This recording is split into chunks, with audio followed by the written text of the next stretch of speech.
Welcome, ladies and gentlemen, to the Swain Batty League. I am 30, and tonight I will be joined by Phil Destiny. How are you doing? Oh, I am doing fantastic. We are going to have a hell of a night when it comes to this first playoff match. So I'm ready to see it go all the way to game 4. What about you? Yes, I am very excited as well.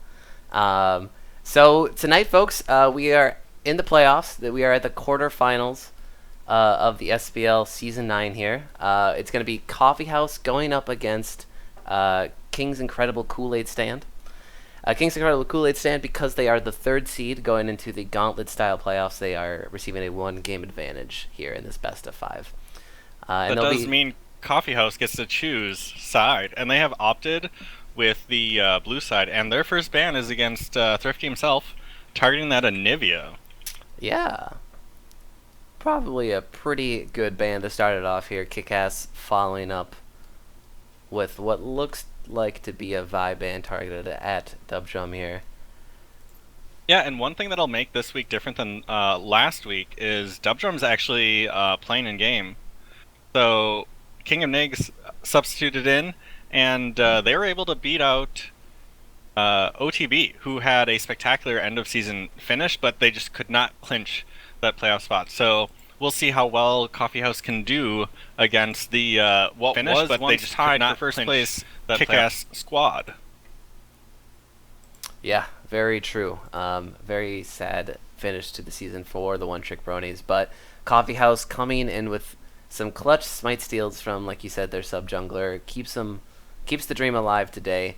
They have their starting jungler, but however, they're without their starting support Sensor GG, and we have emergency subbed in the Christmas tree, or tree as some people like to know him, a SBL legend in his own right. Should be pretty interesting to see how that one goes. He hasn't played the game in a very long time, at least seriously. Maybe some A-ramps here and there, but currently unranked this season as well. Yeah. And to go back to the bans that we've seen so far, Ivern, another ban. It's pretty standard for TSM Bora Bora to receive that ban. If he doesn't receive it, usually picks it. And then the Zaya, the new AD carry. I've also heard her being played mid lane, so that's gonna keep things interesting. And then two more target what I assume are jungle bans. Maybe Skarl Weindis is playing Wukong as well, but Zac and Wukong coming out. So it's definitely kick-ass targeting Dub Drum, and Coffee House is kind of hitting everybody where it hurts. Yeah, very true. And I don't know the power level of Zaya either, but at least just the fact that it warranted a ban here must mean it's pretty good, and it might be pretty good in the hands of a very good ADC, to Mighty Wolf. Our SBL Awards show was last week, and he received All-Star ADC #1, and I believe he got MVP second overall as well for the season. So He did. yeah, he very good player. So gotta keep the power picks away from him. First pick overall gonna be Jinx though. Selva's gonna snatch that one up, no brainer there, and then followed up by a Lulu and a Galio pick. Did we see TSM Bora Bora playing Galio a couple weeks prior in the jungle? Yeah, Because I think we it did. was very effective, and I questioned it very heavily. I did not expect the ganks to be that impactful aside from his ult, and he had an all-star type of performance on that Galio. So I think the Coffee House squad is really going to have to be aware of what this Galio is doing. It's actually seen play at MSI as well in the jungle. So we'll continue to watch that champion do some crazy things as this season goes on. Wow, yeah, I did not know that. That actually is pretty impressive. Maybe Bora Bora the Prophet we didn't know existed. Yeah, Predicting he's the either jungle. watching some Chinese games or he's secretly Chinese. We don't know. We've never seen him in person. At least I haven't. Yeah, no, I haven't either. But he's a enigma, very mysterious. But Maybe he secretly plays for TSM.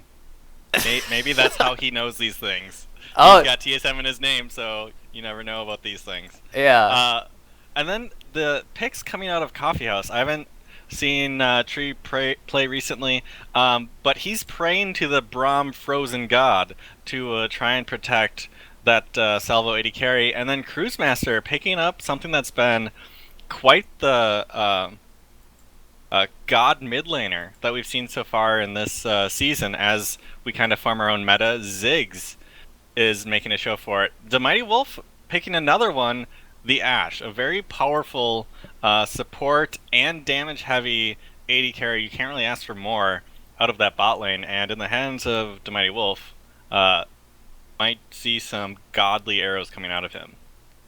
Yeah, no, very very true. And a very good team fighting AD carry once you get her there, able to kite around a lot of these melee range bruisers that might come at him.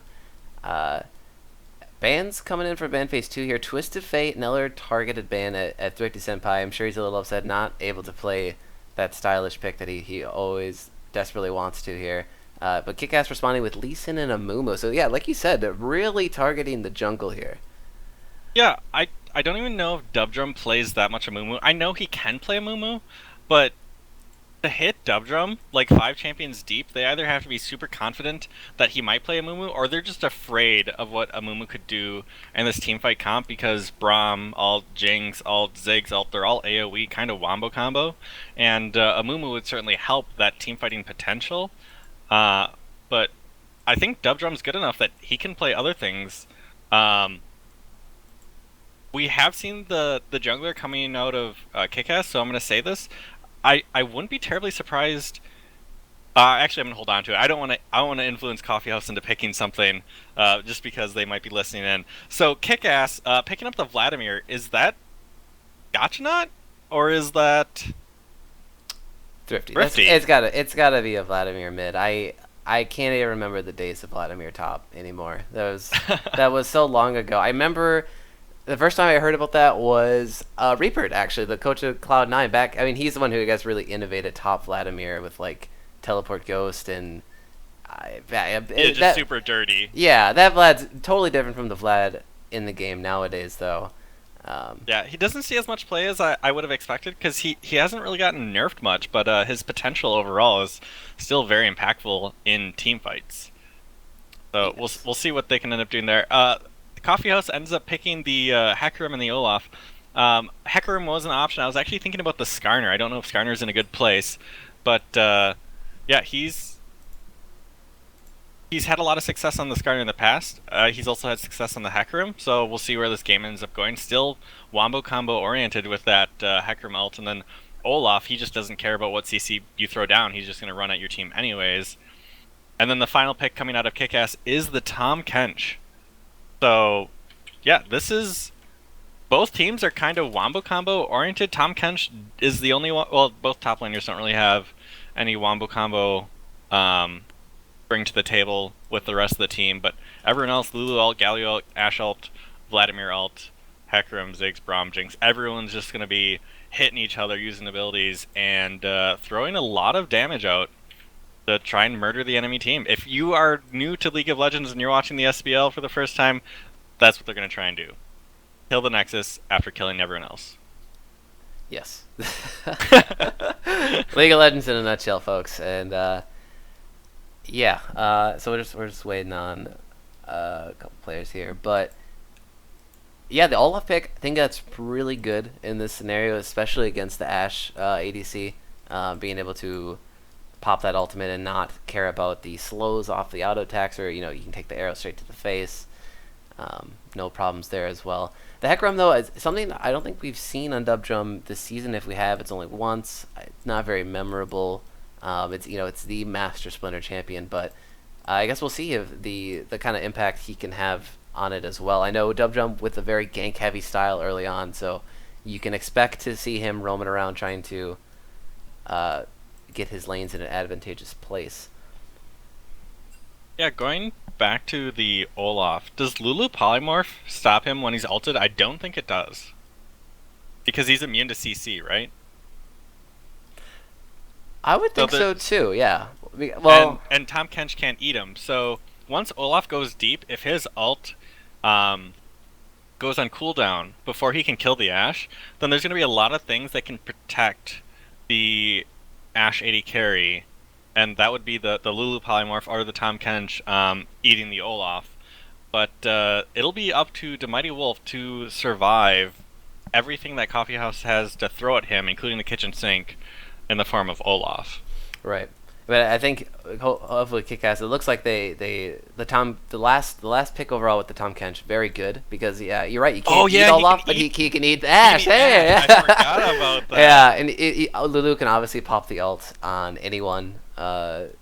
Most likely the target, honestly, in this composition probably would be Ash. Might be a Galio too if they once he goes If into the team fight's going well. Yeah, yeah, to get some additional knock up CC as well, but. Yeah, there's a lot of tools here, especially even the shielding from Galio. His whole kit's actually kind of geared towards defending people. So, yeah, a lot of protection here for Mighty Wolf on this Ash. So I think KIKAS definitely made this composition around Mighty Wolf and Ash and Bind. So it's really just a matter of can they keep him alive against this really damage-heavy Coffeehouse lineup. So do you think the Kick-Ass squad, as they have them now, was completely planned because they might have been expecting the Olaf? Just because there's so much protection that's available that maybe Mad Cow's the only real threat to be able to dive that deep, so protect the Ash and have Thrifty on a champion who can pull out if he needs to just get out and survive? Yeah, no, I definitely do think they had that in mind, or at least they had Mad Cow, Scarlet and as playing some kind of diver, and this draft to me definitely screams out. We know what Coffeehouse's game plan is. Let's draft around that. The Tom Kench though I think was a pivot. They could have gone with a number of top Poppy. laners. Yeah, Yep. yeah, they could have gone with anything. But the second they saw that Olaf, they're like, "Yep, this is the pick for them." And Scotchnaut, I mean, honestly, if you didn't have Scotchnaut on your team, I don't think you'd see a lot of top Tom Kench. That's kind of one of his specialties. It is. Yeah, not a lot of other people play it. It's not seen play a lot in solo queue in general, support or top lane. But the ability that Scotch can play Tom really speaks to his ability. And he always, as far as I remember, has had pretty impactful games, Tom Kench or not. Like the Poppy games, the Tom Kench games. Well, there's games where he's just gone unkilled, and his team might have still lost the game, but he just didn't die. And it's not that he was running away from team fights or didn't have good kill participation. It's just that they couldn't kill him. Yeah, Scotchnaut. He's. Yeah, was it last week or the week prior? But you're right. Like when he plays these really team fight oriented top lane tanks, he sometimes really gets going. He really has a stellar laning phase, and like you said, gets to that point of like an unkillable tank. Which at this point the team kind of needs someone on that front line that can throw down some CC or pull Ash or someone else in and out of team fights.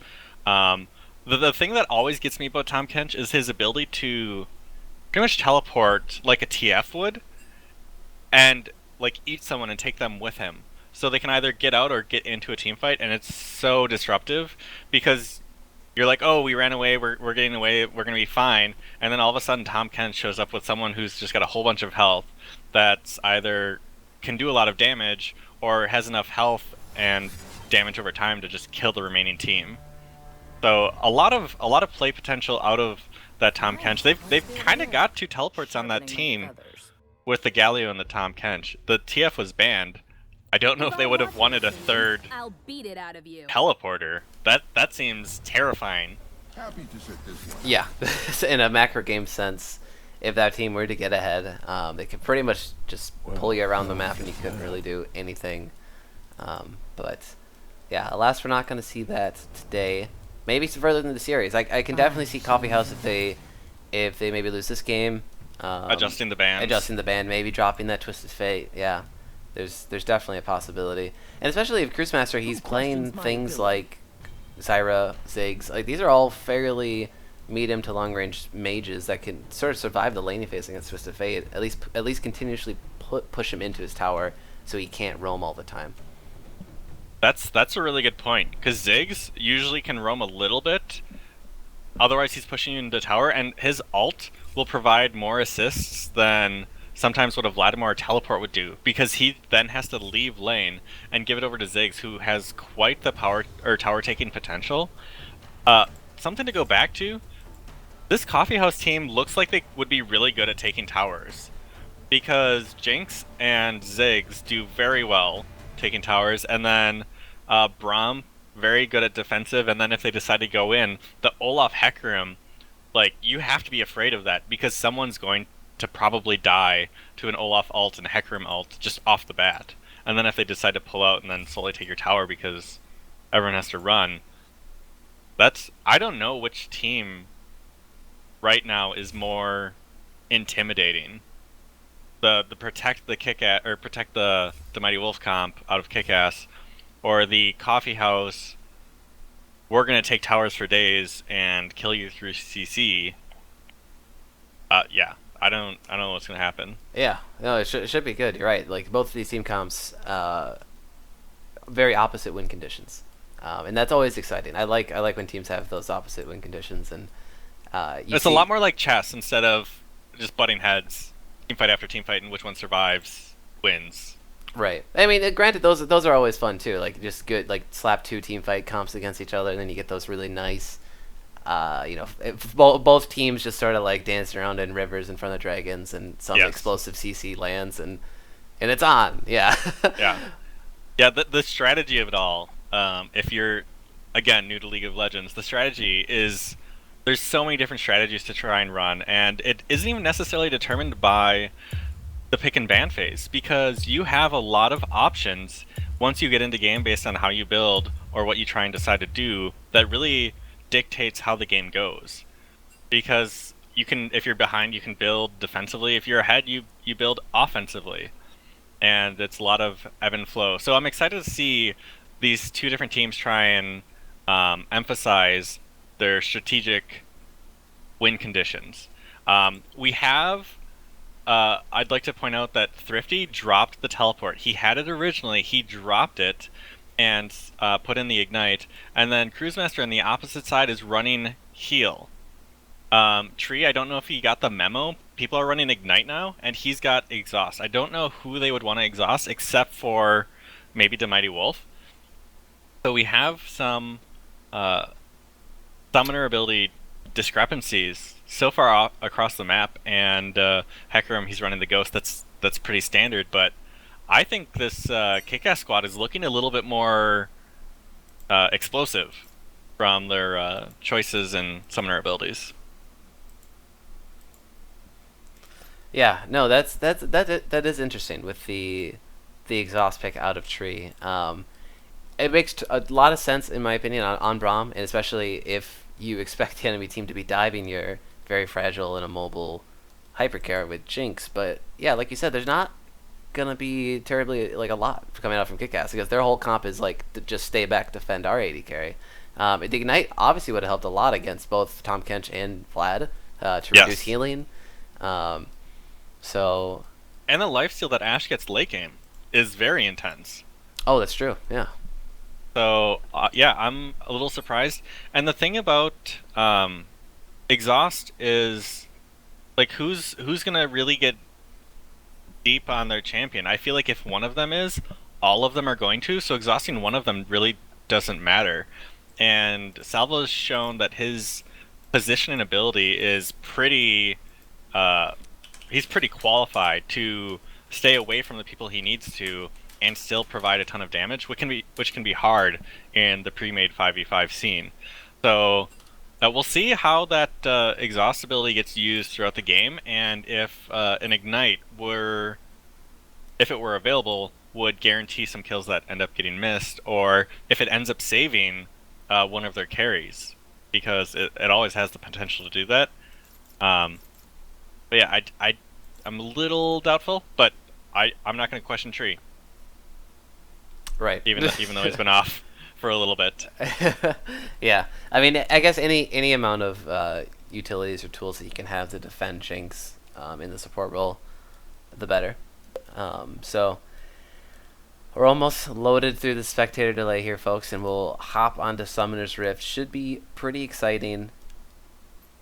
Yeah, do you have a favorite so far out of the teams that we've seen with the champions that have been picked, or is it For this too game? close to call? Yeah.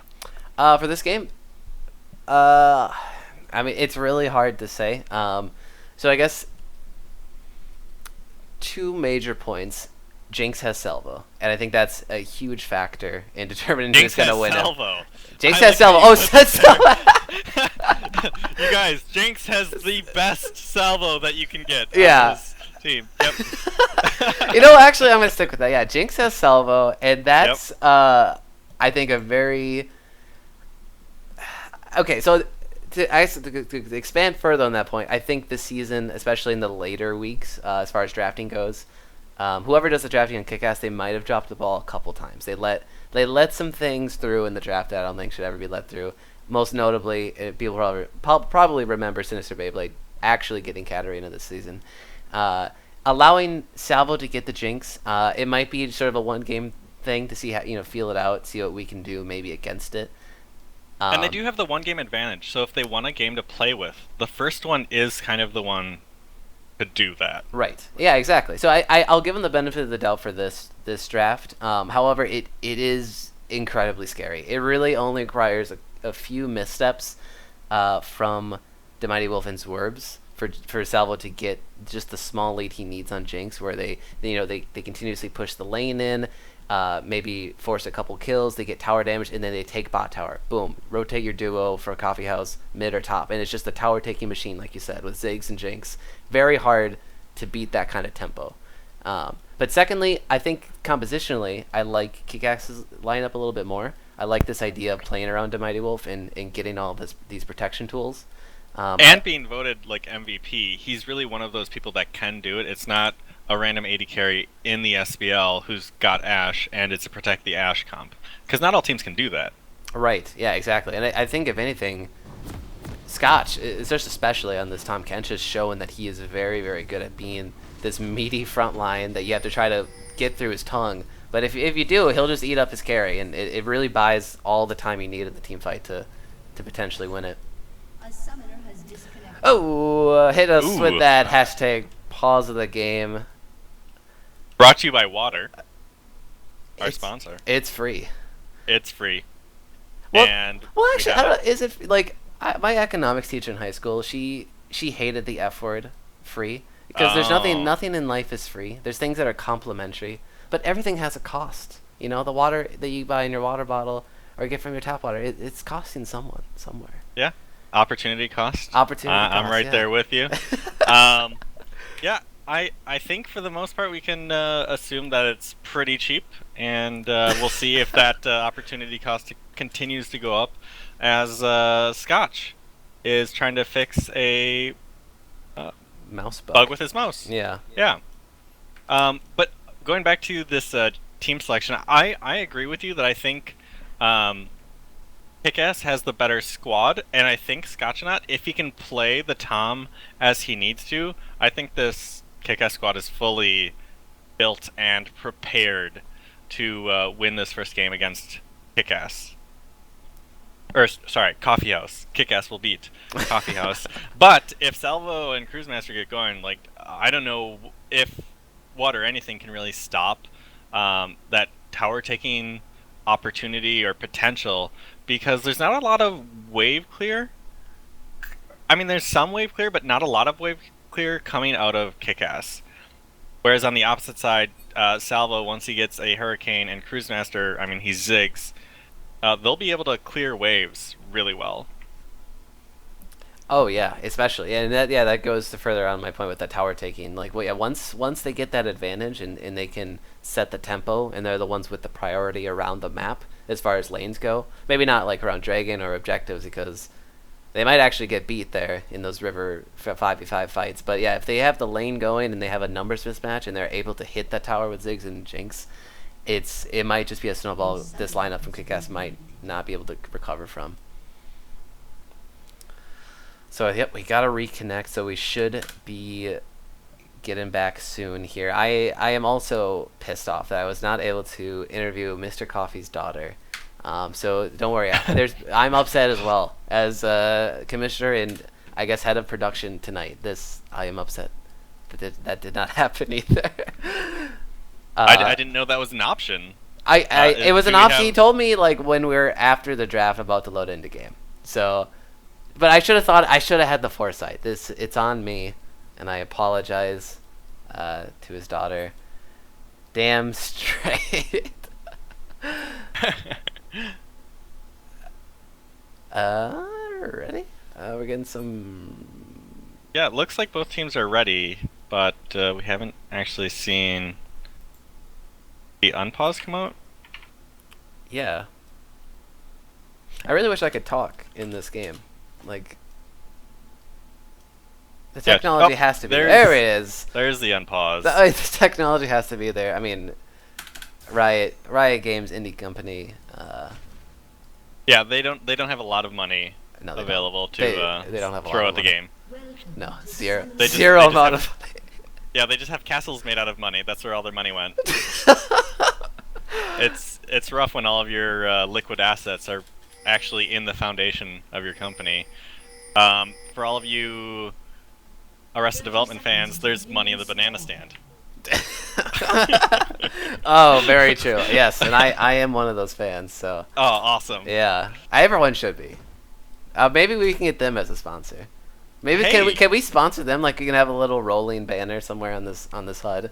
Like, I'm sure Bluth Development would be willing to sponsor our SBL games. I agree. The fictional construction company. I mean, they built houses in Iraq. How would they not support us? We're just as cancerous. Hey, we're having fun. We're hoping you're having fun too. So this level 1, the extent that we've seen is a dance party provided by Mighty Wolf, as TSM Bora Bora and Zwerbs are prepping to take this sacred blue buff. So yes. Not a lot happening overall. Dubdrum getting a pretty good leash, starting at the chickens, the raptors, and yeah, it's just gonna be a slow game. I think Tree's pretending to be a tree. Oh, he's standing in his bush, pretty stationary for a while. So, make sure you press plus to... Yes. Okay, cool. Ooh, and already some good damage down onto Salvo from Mighty Wolf. Oh yeah, Zwerb's landing in there with that Thunderlord's proc to finish it home. That's some very good trading from the KIKAS duo lane here. Yeah, and just the amount of practice they've had together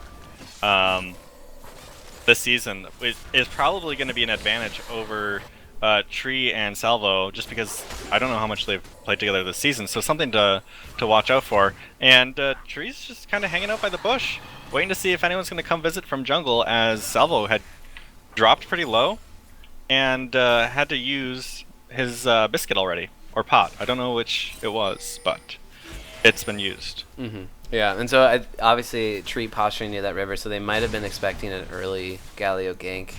They were pushing the lane, trying to hit that level 2 early on, but the lane's pretty much evened out now in bottom. Junglers did meet in the river though, a little scuffle over Scuttle, and that's going to go over to Bora Bora. Yeah, very nicely picked up. A couple people had been roaming up, and the fact that he could pick that up against Dubdrum, just already things are going well for this kick-ass squad, as I would have expected Dubdrum to be able to pick that up a little bit more easily, even though I don't know that matchup that well. Yeah, it might have been a little bit low on mana because he is now, but he did pick up that blue, so he looks like he's gonna go back to his opposite side of the jungle. Oh, nope, gonna pick up the wolves. Fake out. Fake out. He knew we were talking about him. He's like, yeah. Hey, I'm gonna screw with the casters. Let's see what they have to say about this. Yeah, and then overall, it's just people are hanging out. Ooh, I don't know what happened, but Scotchnaut is at like half health from Scarlet Weandus, who is full. Yeah, that's true, and yeah, but the CS is pretty much the same. Right. I think that's a win at the end of the day if you're Scotchnaut. Yeah. Obviously, you're going against a highly touted mechanical player, very aggressive lane bully in Mad Cow, but just for the champion matchup wise, like Tom Kench early on doesn't have those levels to take all of that beating in the minion wave. He has to get in that melee range and try to pick up that CS against a very scary Olaf. And Dubdrum roams up, but there's a ward sighted, and it's going to be taken out. Dubdrum's going to leave. He might pretend to leave and come back. I'm not sure. Yeah. But We see Thrifty hanging out. Oh, yep, and, the ping's down on Thrifty at mid lane. Dubdrum has the flank opportunity here. Satchel comes in, Dubdrum with the knockback through it. Insta flash into pool. He's going to dodge the bomb, but not going to dodge the Hecarim. First blood going over to Coffee House. Yeah, that was really well played out of the Coffee House squad. They got the satchel out pretty quickly. Did the satchel go the wrong way? Because it looked like it knocked him the wrong forward. way. Yeah, but then Dubdrum, he helps him out. Teamwork there. Yeah, and the flash pool, pretty much trying to do everything that he can do to get out. Thrifty goes down, and this should be an opportunity for Cruisemaster to get back to lane and maybe even up some of that CS. He does have an assist over Thrifty, so they're pretty much even in gold, aside from what would be a biscuit. So we'll see how that continues to go. Yeah, even with that gank, Dubdrum ahead in CS and now up a kill. Oh yeah. But it looks like he's positioning bottom lane to hang out in case anything does end up happening. Yeah, he's already got that 500 gold lead on his enemy jungler there, and a lot of that obviously coming from the first blood he picked up there.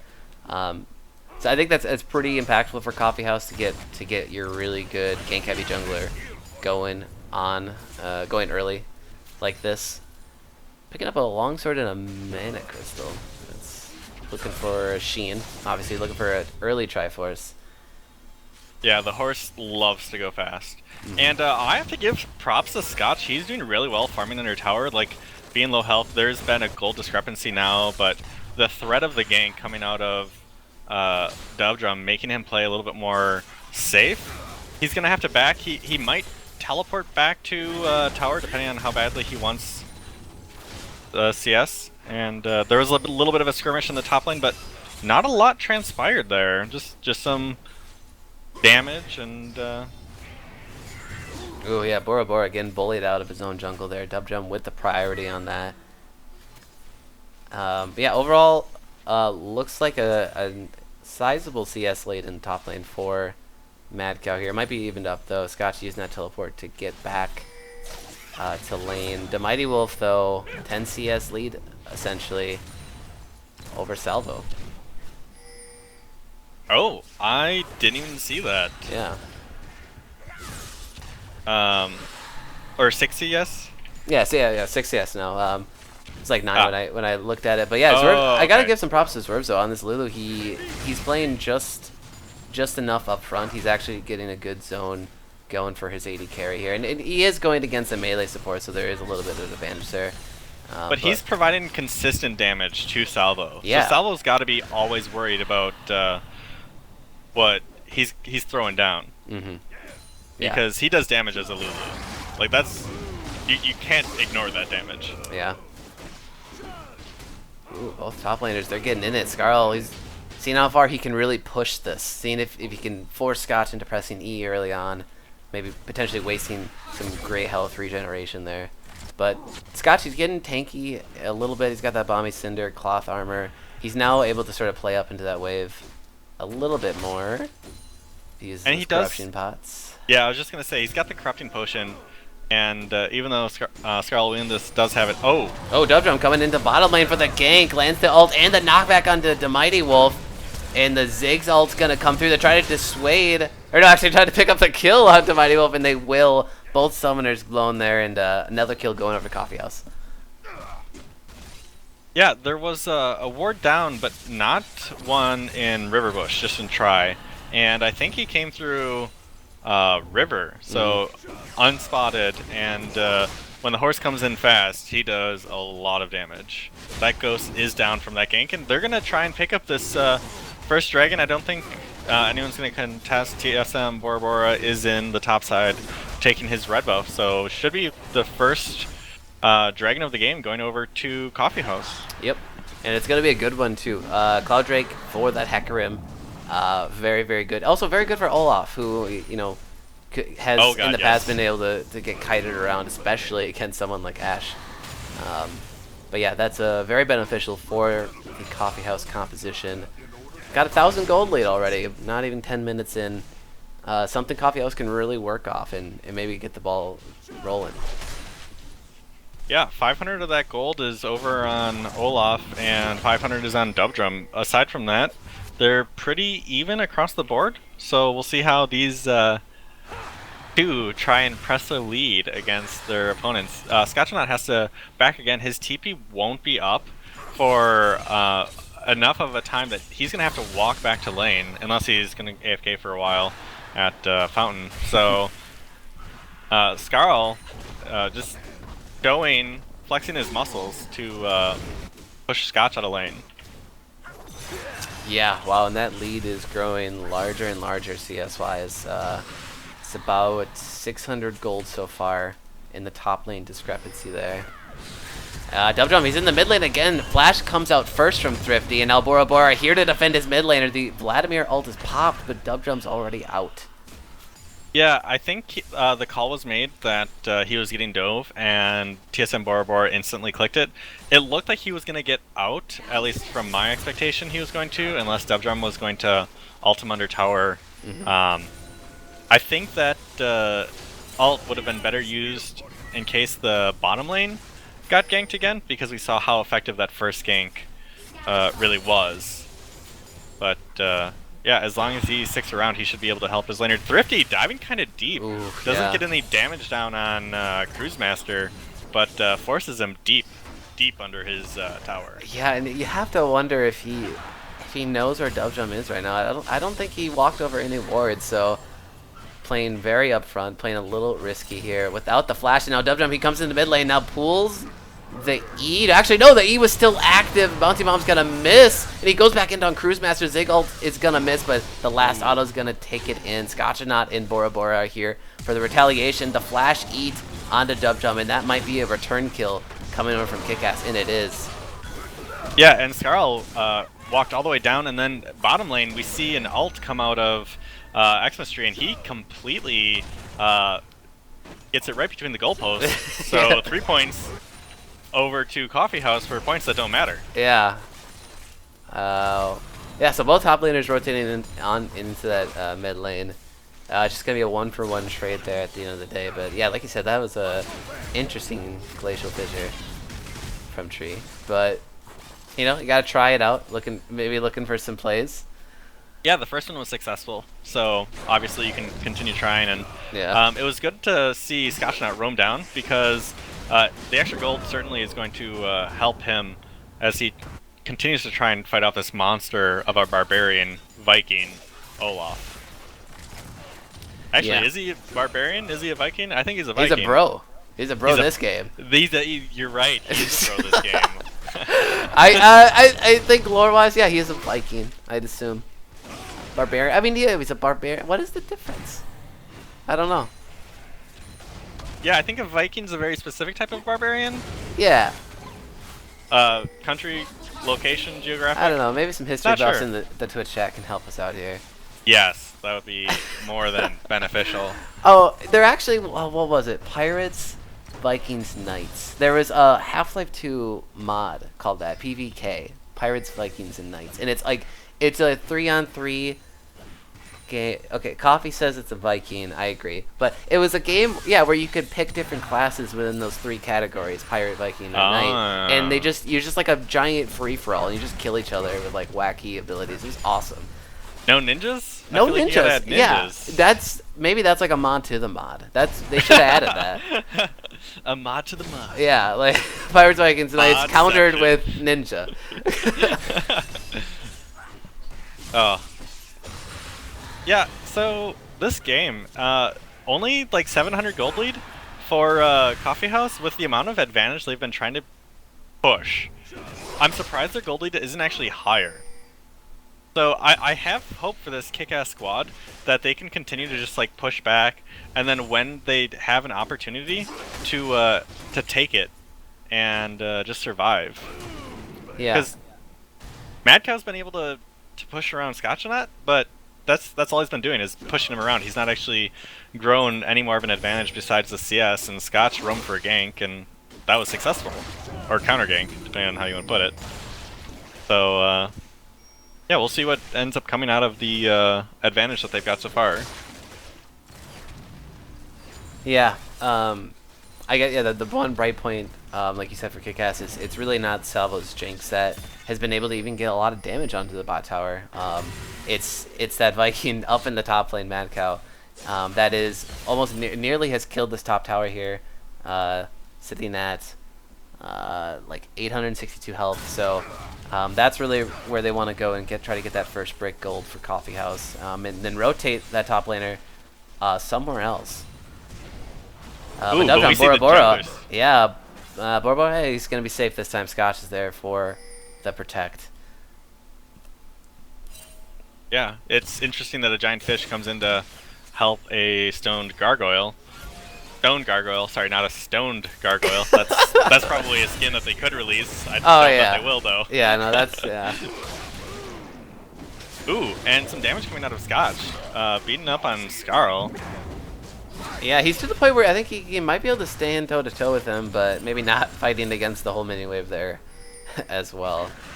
He's just showing how well he can dominate. Yeah, oh, Thrifty, he's laying down the damage. He's going in. The ult is popped with the Ignite, the pool out, and it's going to be stylish, and it is! The solo kill in mid lane. Ziggs ult comes through at the end, just for a little bit of something. And Thrifty got out with quite a bit of health, so even though they tried to... Oh, the tower dive comes. Scotch not trying to get back to his tower. He's going to get pushed out. The flashback in. Hecarim ult is down, and he's trying to survive. And Skarl, we end this. He's actually taking all this tower, but he'll survive the last tower shot. Yeah, and he gets really low. And he's running back to lane.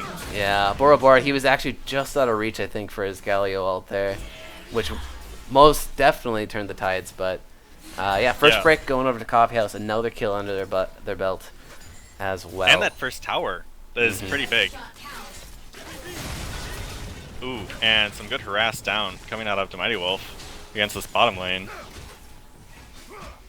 A lot of respect having to come out of this lane. As much as a Salvo Tree combo might have been talked about, the Mighty Wolf just showing why he voted so highly on that MVP. Yeah, he's really... It's just like another day in the office for him, man. It's he doesn't care who it is. Yeah. He's just gonna do a bunch of damage. Oh, and the second dragon is started, and this damage is going quickly. Yeah, looking for a smite off here. Yeah, and Bora Bora, he's gonna secure it. That was clutch out of TSM Bora Bora. I know Hecarim wasn't there, but Hecarim was there. He was pretty close, but no ult and no ghost. Yeah. There was no way he was able to get into that pit. So very good read out of KIKAS, knowing they had that window of opportunity. And Scotch, he didn't even have a TP, so it would have been a 5v4 if it were to start. But Thrifty, he might have gotten caught out. Nope. Here we are to defend a brethren when needed. Bora Bora has to flash himself, dodges the Ziggs and a lot of ults. Yeah, blown. But it's 5 strong in mid lane for Coffee House. They're gonna try to make a siege here on this mid tower. Scotchnaut rotates from the top. Mighty Wolf's the only one not there. Vlad ult comes through. Hecarim ult goes on to the back line of KIKAS, goes under the tower, and he's gonna pick up the first kill of the fight onto Thrifty. Lulu ult goes on to Scotchnaut to try to keep him alive, keep him big. So many low members from KIKAS, and will they survive? Gotchanaut is a beast. Yeah, being able to take all of that damage for his team there. Salvo with the snipe onto Bora Bora. 2 kills for Coffee House, and there's no way KIKAS can defend this mid tower. It's gonna be a satchel bomb. Boom! 2 towers for Coffee House. Yeah, that's a 3k gold lead. I think if they had the Mighty Wolf there, that would have been a completely... Or was he there? I didn't think he was there. No, he was bot lane, farming it out. Yeah, soaking up that solo gold in XP. I think they would have won that team fight really hard because so many members got out so low on the side of Coffee House. That's true, but it looks his ult's up right now. I didn't see an arrow. So an arrow did not come through. Oh man, that might have been game changing. Dubdom was under tower for a second there. I mean, any kind of additional CC might have at least saved a teammate or two. But no, like you said, 3k gold lead now for this Coffee House lineup. A little bit before 20 minutes. Yeah, and the only remaining tower is bottom lane. So you have to think, if you're Coffee House, that's where they want to go next. So they might have to send someone else down to help the CC, or if a gank does come out, to counter that gank. Yeah, Bora Bora, he's in the area. Mighty Wolf taking a little bit of harass before the wave pushes in here. And Bora Bora, he's actually through the river undetected. Oh. Arrow comes through onto Salvo, not even blocked by Xmas Tree. And that's going to be a quick kill. Teleport is channeled by Scarlet Leyendas, but canceled. And Tree is on the run. He's going to get slowed, and he will go down as well. Yeah, I don't know if it was canceled or if it was... Stopped. Yeah, that's a very good point. I'm not sure either. But nevertheless, it's on a long cooldown. Yeah. Yeah, either way, great play out of KIKAS to be able to return some gold into their pockets and to stop the bleeding. Oh, Dub goes in, trying to save this bot tower, and it will dissuade KIKAS from pushing any more right now. Scotch and Scarl, they're going in! Oh! The eat! Immediately countered by the Olaf ult, and he's going to pick up that 1v1 kill. Jinx ult comes through and misses on some low health members from KIKAS. But while all of this is happening, Cruisemaster, he rotated down, but Thrifty, he's laying down those blood auto attacks on the tower there. Oh! And they say hi to each other. They just wave. I'm gonna pull. You can stay there, and we'll hang out. It'll be a good time. Yeah, that was great. That was almost as good as like the Wang Shaco walk by. Drive by? Yeah, drive by, yeah. Just like, pull, and I'm done here. Mad Cow got a second tower. Oh, the tier 2, you're right. And Bora Bora, he comes in to try to defend Thrifty, caught out in his own jungle, but I don't think it's going to be enough. The pool comes through, but maybe it is! The health regen is insane! And one goes down for Coffee House. Tree gets out with his life, and Scotch leading the charge now, laying down the damage. He's going to get the auto and the eat onto Salvo, launched back into Whitey Wolf. Swarm's going to pick up that kill, and they're going to keep going. They're going to keep chasing. The CZ is huge. 3 kills are kick-ass. And they have to send someone top to stop Mad Cow from taking an inhibitor tower. It is at half health and all of that because Mad Cow, if he tried to TP or got interrupted, either way it was down and he had to keep pushing. Yeah. Oh, wow. Jeez, Scarl Leyendas, he's the only one up somewhere in the map for Coffee House. Everyone coming back from pad, and KIKAS with 4 members in mid. They're going to pick up tier 1 and tier 2 to even the gold. Almost even. Yeah, 7-7 now, just down a tower. Yeah, one jungle camp is the difference at this point between the amount of gold between these two. Wow. That's that was really good out of KIKAS to try and find a fight that worked for them and actually execute it very well. Oh, but now there's a lot of members here bottom lane. Yeah, the axe is going to land. The ult is popped. The flash out of the Ziggs ult, but Dub Jump's in the back line. KIKAS is way out of position here, but Thrifty, he comes in full health on this Vladimir. The fight might get turned around, but alas, the 5th member for Coffee House comes through, and it's going to be a 4th kill onto KIKAS, a 4 for 2, triple kill for Jinx, and Coffee House gets the lead again. Yeah, and that was a 5v4. TSM Bora Bora was doing jungle camps at that point in time as everyone else, he had, I think, backed or died, and everyone else was busy trying to get back to bottom lane where they had their only tower. Yeah, and there's nothing you can do against this, and tier 1 bot gonna easily go down from Coffee House. It was kind of a weird escape route from KIKAS, but I think what they were trying to do is get that bot tower a little greedy to try to pick up those 3 towers. I think they should have just backed mid, and they wouldn't have lost 4 members. Yep. Yeah. And now we see another dragon up, and I think this is the yo-yo effect. Ooh, TSM Bora Bora. I don't know if you want to back right now, unless they're just gonna give up that dragon. Yep. Not a lot they can do there. I was expecting maybe a yo-yo where this one team loses a team fight, the other team comes in because they haven't backed, wins the team fight, they keep coming back, and then you just rinse repeat because death timers are so low at this point. Yeah. But Ocean Drake going over to Coffee House. That's huge. Yeah, another good Drake to have. Maybe not as good as like an Infernal. I think the Cloud maybe into an Infernal or a double Cloud, if anything. Ocean Drake would really be beneficial for KIKAS, but Coffee House they'll take that as a consolation prize. And another tower for KIKAS in the bot lane, so it's really only 1,000 gold lead. Nothing too crazy. And that's like the top lane tower. If that falls, the gold's pretty much even. So the only discrepancy right now between these two teams is a dragon, if that tower falls.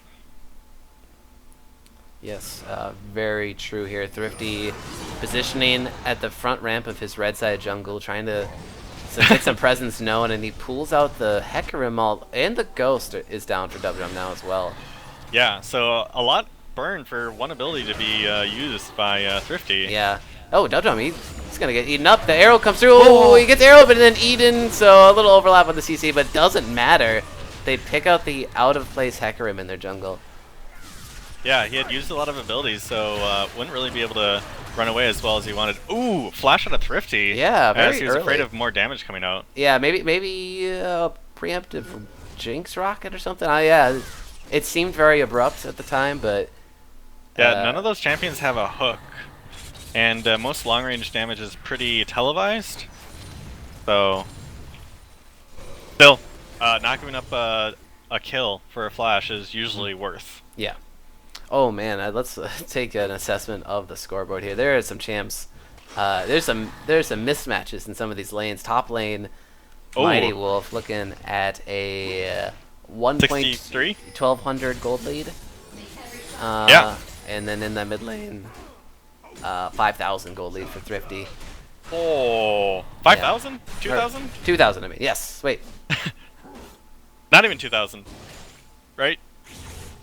Oh, you're right. Yeah. 1,500. Sorry. Yeah, I might have been looking at someone else, but yeah. So some equal power trades there from top and mid on the two teams. Bot lane actually is a 30 CS lead for Wolf, but I think the 5 kills for Salvo evens that up. Really coming in handy. Yeah, it pretty much evens it out. And then the jungle, it's about 900 gold in the favor of Dubdrum. And overall, like the gold difference is about 600. Maybe 1,000 after some more minions get taken down. So this game on a knife's edge. One team fight that goes really well will swing it drastically in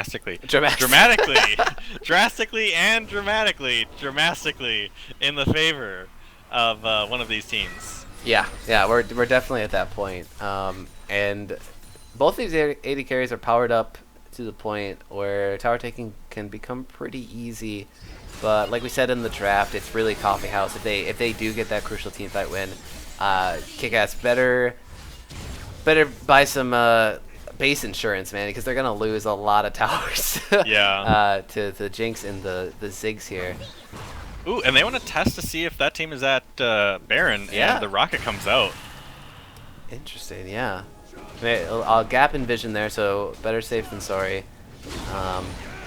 But now they are in the Baron River. Both the teams maybe looking at this objective now.